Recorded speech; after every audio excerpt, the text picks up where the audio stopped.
Hey guys, it's Friday, May 1st, 2026. Today we have a full moon in Scorpio happening this afternoon. I want to say it's about 1:30 Eastern time. So give or take a few minutes, right? This is my first attempt at doing a little horoscope video for you. So if you know your rising sign, that's what this is going to be primarily based on. There are other ways to interpret. You can always use your sun as your rising sign. But that's what I'm talking about when I say what houses this falls in. It's based on the sign that I reference as being the first house in the chart. Okay?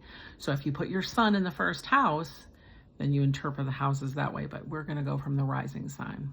You can also do moon. Okay. All right, here we go.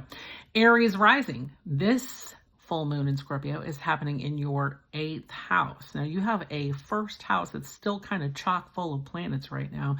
So you've been probably experiencing, I don't know, a lot of stuff related to your identity, related to the self, possibly related to the body, because we've had all of this transits happening in Aries. And now we have this full moon in Scorpio, right? Ruled by a Mars that is still in your first house. So 8th house deals with debt, taxes.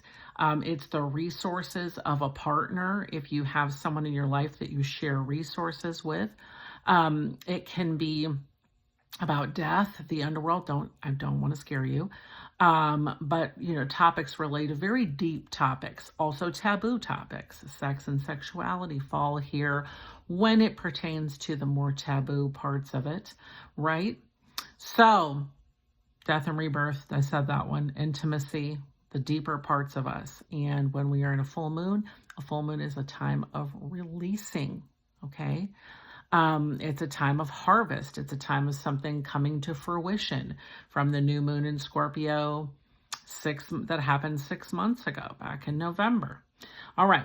If you are a Gemini rising, no, just kidding, Taurus rising. If you're a Taurus rising, this full moon is happening in your 7th house of partnerships. Okay, you've got the sun in the first house right now at 11 degrees and the moon in the 7th house. So when there's an opposition across an axis, it's a balancing point. What is being brought into balance or being released between your first house and your 7th house? Self and other, self and partner.